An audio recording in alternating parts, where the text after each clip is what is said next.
Welcome back to Energy Explained, the family YouTube channel and podcast. I'm lucky enough to be joined by my father, Vikram Rao, today from just outside of Chapel Hill, North Carolina. He comes with us from the Stanford Engineering Department as a PhD in engineering from Stanford and was the former Chief Technology Officer of Halliburton, so speaks with authority on all things energy. And today we're going to talk about a really interesting one, which is a really amalgamation of a few topics we've discussed on the show, and that is, what will it take really practically to get to 100% renewables? This is a question that governments all over the world are grappling with. And recently, the European Union came out with a directive that declared nuclear and natural gas would be considered sustainable transitional fuels for the 100% renewable goal. And this stirred up a lot of controversy, as you might expect. So we're going to jump into this one. So just right off the bat, what was your reaction to this announcement around, especially I think both pieces, the nuclear piece? Some people objected to that piece. Other people objected to the natural gas piece. What was your initial reaction when you read this story in the New York Times? Well, I can tell you, I was quite taken aback that it's such a bold decision. I happen to agree with it, and we can get into why I agree with it. But it was a really bold thing to do for two reasons, especially the natural gas one, which is the one that's taking the most heat. The nuclear one will take heat in Germany and Switzerland, and not in Sweden and France. But that would be expected. It's the natural gas one that surprised me with its boldness, and the reason is twofold. One is the usual one, which is it's a fossil fuel, and what do you mean it's a sustainable investment type of thing. The other is the timing. Right now, natural gas is through the roof in Europe, and it's a heck of a time to say that that's the thing to use because it would be very costly. But I think what I concluded was they were not talking about today. They were talking about from here onwards and saying philosophically it was the right thing to do.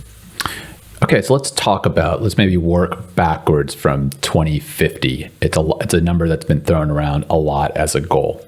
Now we're 28 years away, which isn't a huge amount of time to reconfigure our entire energy supply chain.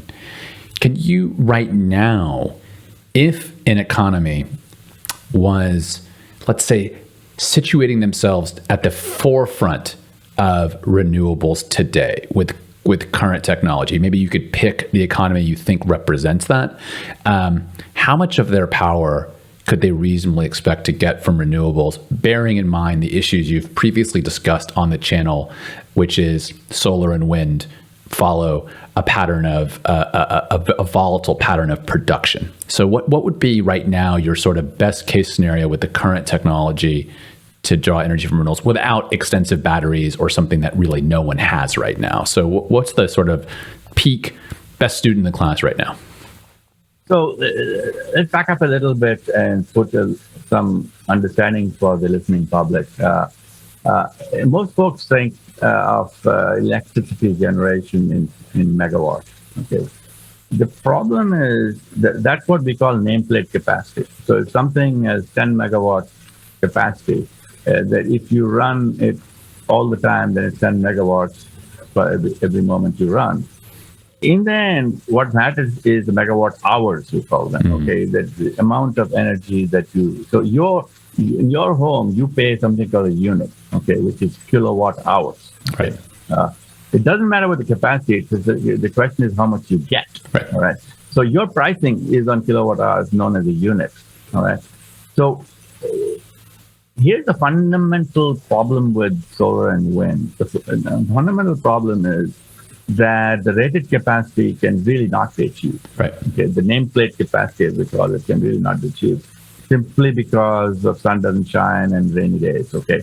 So the maximum possible capacity factor, we call it utilization, for solar is about 25%. I might be off by 1 or 2%, depending on where you are, and it does depend on where you are. Sure. But the maximum possible is in that number, in that range. Okay. And the maximum possible wind is around 45, okay, which is decent.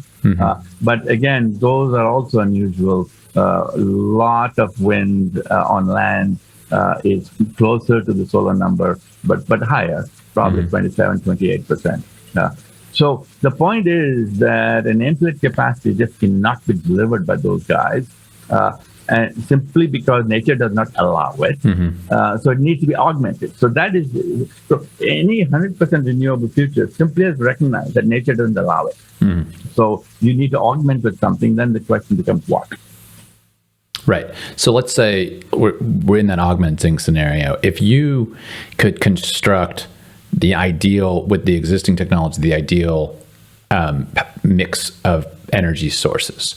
So you just explained to us that you would, of course, have to over-provision solar and wind relative to its stated capacity. But you could do this, and countries do this. So let's say I've now substantially over-provisioned wind and solar such that if the sun is very much shining, if the wind is very much blowing, I'm exporting or storing the energy.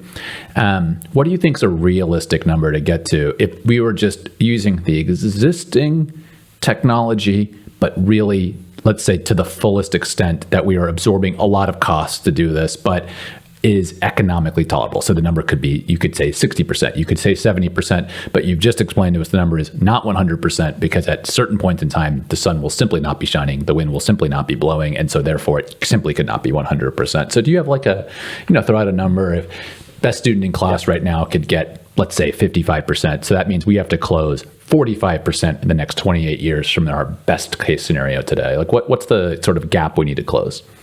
Yeah. So first of all, when you said you could over capacity, yes and no.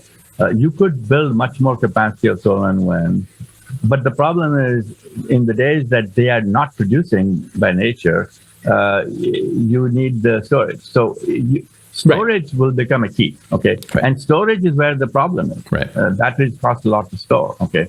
So innovative storage may help solve the problem. And there are some interesting things going on in storage, and we won't go on deeply into it. But so Europe stores right now in some measure the extra from wind in Denmark goes up to Norway, and it's called pumped hydro storage. Okay, you pump water up and then bring it back down, and at that point release the electricity, so to speak. Okay, but that is limited. The storage in general will have to pick up. And for 100% renewable, that's such a lot of solar and wind to be backed up that the solar storage is not going to get us there. Okay, so what will? Okay, from my thinking, you need something that's what's called load following. Okay, so in other words, it pretty much acts when you need it. All right. Now, by the way, load following is a cool thing, but the times when you're not following the load, then your capital is being disused. So there's an issue to worry about. We'll come back to that. Sure. But just the sheer ability to complement solar and wind can be done with what are called load following guys. The three principal load following methods that I am advocating.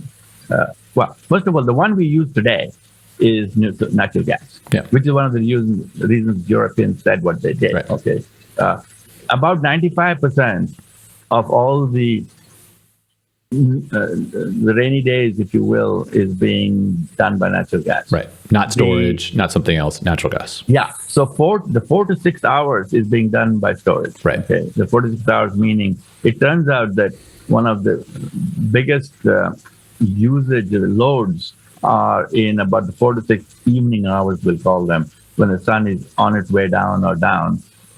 And that is done with storage, pretty much with batteries. Okay. And so the 46 hours are batteries and will remain batteries, in my opinion. Right. Okay. But we can't save it up for 2 weeks of no wind, right? So we can. You can, but it's too costly. Right. I mean, we can't exactly. But right now, that's not being done. So when you have these sustained periods of unfavorable electricity production conditions, it's natural gas because our storage is just a intraday type situation right now. Yep. Okay. Folks pretty much use 10 hours as a cutoff number, roughly. Okay. Clear. So for 10 hours plus storage, what do you do? Okay, right now it's primarily natural gas. So this is one of the reasons that the Europeans came out and said it, and said that the final solutions, that the most effective solutions, the most sustainable solutions are a ways away, and we need something as a bridge. And they said, let's use nuclear and natural gas. Okay, now clear. I'll speak to both of them, and I'll speak to a third one. Okay. Okay. So we have what's number one is nuclear. Right now, number one is right now. Right now, number one is natural gas, but it's not renewable. Natural gas. Okay. Yes. And then we need a nuclear that's load following, Okay. which is not conventional nuclear. Okay. Okay. Conventional nuclear is pretty much run as a base load. Yeah. All right. Conventional nuclear meaning where nuclear is done today. Yeah. Big, massive power plants on the Big, massive Simpsons, that power kind of plant, thing. Yeah. 1 to 2 gigawatts. Yeah. Okay. Of nameplate capacity. Now that my public will recognize the difference between nameplate capacity and delivered. Okay. But nameplate capacity is in megawatts, delivered is in megawatt hours. Right. But anyway, so the three are those. We've discussed before all of these. Yeah. Okay. So the one is geothermal, Yeah. which they didn't speak to, which can be load following. The new type of geothermal can be load following, and will deliver in that range. Okay, will deliver in the range of $60 to $85 US dollars per megawatt hour, Okay. which is about 6 to 7.5 cents per kilowatt hour, which is your unit that you pay for. Yep. Okay. That number is what? So solar comes in, depending on where you are, between 2.5 and 5 cents a kilowatt hour. Okay. Yeah. Wind comes in, depending on where you are, between 2 and 4 cents a kilowatt hour. Okay. Okay. A little bit lower in the right places. Yeah. All right. So the knee-jerk reaction might be, but what you're talking about is 6 to 8 cents or whatever, which is much more. Okay. Double. All right. So what gives? Okay. Well, what gives is that it's a lot cheaper than batteries. Okay. So if you don't want to do natural gas, then you're left with batteries.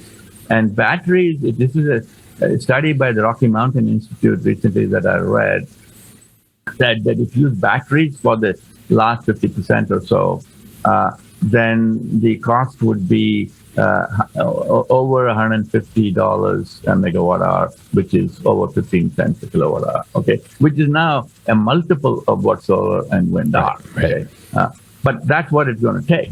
So the key takeaway from all of this is that the augmentation devices approaches need not match solar and wind in price. They just need to beat batteries in price. Right. Okay. Right. And so the three, in my view, are geothermal, as I said. Yep. The second is small modular reactors. We have the nuclear, same as the Europeans saying, but I'm spelling it out as to which ones. Yep. Small modular reactors should deliver in that same range as geothermal, in those kind of numbers. And then natural gas itself. Yep. And then we get to the why the Europeans said what they did. That's the question. So I hear all this, and I think to myself, okay, I'm following. I've looked at the studies you shared with me. They seem to indicate that right now for instance, where I'm sitting in the Netherlands, you could get to 55 or 60% of your power averaged over the year from green sources, and the remaining 40 to 45 would have to come from somewhere else averaged over the year. Some days it might be 80%, some days it might be 0%. You've explained to us that over the course of a day, small deviations, this is really not the issue, it's sustained deviations. So then you say, okay, you have small modular reactors, you have geothermal, and you have natural gas. Storage itself could be a fourth, right? So would you add battery advancement as a fourth?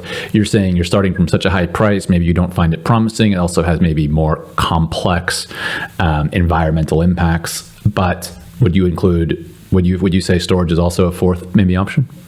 Oh, absolutely. Storage is definitely an option. And as I said, there's stuff going on other than battery storage. There's stuff going on, something called compressed air, which is difficult to do, but there's innovation going. So there will be innovation Right. in what I would call the storage space, and some of it may even apply to the longer term, over 10 hours term. Okay. Okay.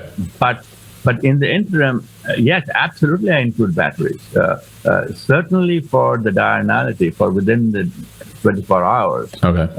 Batteries will be to go. And there's some really cool work going on in batteries as well, which is that going away from lithium ion, which prices have come down dramatically due to electric vehicles need. But you don't need lithium ion for this purpose, because these are what's called stationary cells. So they don't have to move around. They don't have to be light. The wonderful thing with lithium was it was not heavy, but you could have heavy batteries and be fine for this application. So there's a lot that is going on that should go on in the electrochemical space, okay, which is the battery storage. It is just that for the longer durations, it's probably these three. Okay, so then let's stick with those three, and then I think that for me, the nuclear one's not particularly controversial because we've talked about it. We've talked about the safety. We've been through it, and I think we both agree that that's one where ultimately we know global climate change is an existential threat to humanity, to at least livability in many parts of the globe. I don't want to overstate it. Humanity is probably not going to go extinct from it, but it's certainly like a billion people type problem, and the incidences around nuclear storage and so forth have been more of like 100 people type problem. So let's move aside from nuclear. Natural gas, the articles I read, the controversy is really around natural gas, as you mentioned right now, with the political crisis in the Ukraine and the heightened natural gas prices. It was an odd timing, but let's think a little bigger picture. You've just mentioned 4 potential solution avenues, and of course there may be more. Now, reflecting on this, how do you feel about isolating and elevating natural gas as part of the solution? Is it because you're less optimistic around these other technologies in the near term? So, if we're talking 2035, 2040, is natural gas part of the picture for you, but it has to be in 2025? Let me into your thought process on the timing here, because you said you're a supporter of this decision, but it doesn't sound like do you think you're a supporter for 2050 of that decision. So talk to me about the timing you think is realistic. Oh, absolutely. Yeah. So I expect geothermal to have the first one done in anger, as the British call it, by about 2024 or so. Okay. And then it could multiply. But, it's got to multiply quite a bit to get to where to scale, where you stop doing other things. Okay. Small modular reactors, the one that is being commissioned, that we expect to come on stream, is going to be, everything takes longer with nuclear because the permits and everything don't ask. But it'll probably be 2028 or 29, and that before it comes on stream for the first one. Okay. Now, mind you, there is one in Russia, offshore Siberia, that's doing some things and so forth, but I'm talking ones that would be available to everybody. And so scale-wise, I would expect small modular reactors to hit their stride only earliest mid-2030s. Okay. And geothermal? Same, but little earlier. Okay, so these are 2030s, should start really helping and scaling, but for the 2020s, not a realistic part of the solution for the present. Okay, so now we're left with batteries and natural gas. And now you're going to explain to us. Exactly. Well, the batteries are what they are. They're for the short, for the diurnality. Yeah. But for the longer ones, you're left with natural gas. And when I said they'll start scaling, then that means natural gas doesn't go away because it tapers down. Yeah. Okay. And this is what the Europeans are saying. It's an interim solution. We'll taper it down. Okay. And so the government should, figure out the taper. All right. Now, there's a part that didn't enter the argument, and I'm not certain why. Probably because there was lack of knowledge on the space. And that part is, what can you make natural gas clean? Okay. See, natural gas in of itself has about less than half the CO2 emissions of a coal plant. So it's already pretty good type of thing. Okay. And it does not have the particulate emissions that coal plants do and so forth. So on the whole, It's a much better. Now it doesn't have the mercury and so forth. So it's better. Okay. Surprisingly, the discourse didn't go to, can you make the natural gas carbon free? All right. Okay. And the answer is yes, actually. And that is what we should be. Then the next discussion should be, okay, allow natural gas to keep going, start tapering down whenever sensible and go be country by country. But in the meantime, get on with the program of taking the CO2 out. Okay. And I can tell you that within the next, 3 years, it's already happening, but we're talking reasonable scale. You should be able to take this. See, taking the CO2 to natural gas is a little more difficult than taking it out of a coal plant or from a cement plant and so forth, because its concentration is low, which is a good thing. Right, okay? Burns cleaner. Yeah. So the CO2 concentration of natural gas emissions is 3 to 5% CO2. Okay. From a coal plant, it will be 12 to 15%. Okay. From a cement plant, cement kiln, it would be 22 to 28%, something like that. Okay, roughly. Okay. So, in all of thermodynamics tells you it's easier to take out something when you got more of it. Okay. It's not exactly thermodynamics, at least economics tells you that. Okay. So what it is what it is I was going to thermodynamics because of direct air capture from the air, and thermodynamically it's very tricky, but we won't go there. Okay. We'll take your word for it. Yes, we won't go there. But here's the point on natural gas CO2 capture. It's very doable. In 3 years or so, I would say certainly 5, it could be on scale. And for what? Okay. I would say you could capture it for at least $40 per metric ton. Okay. And I would say in that time frame, it'll probably drop to 30. Okay. Okay. And to give you a picture, in Europe, the price of CO2 is about, 45 euros or something. Yeah. Okay. And expected to go up. Yeah. All right. So if the penalty for CO2 production is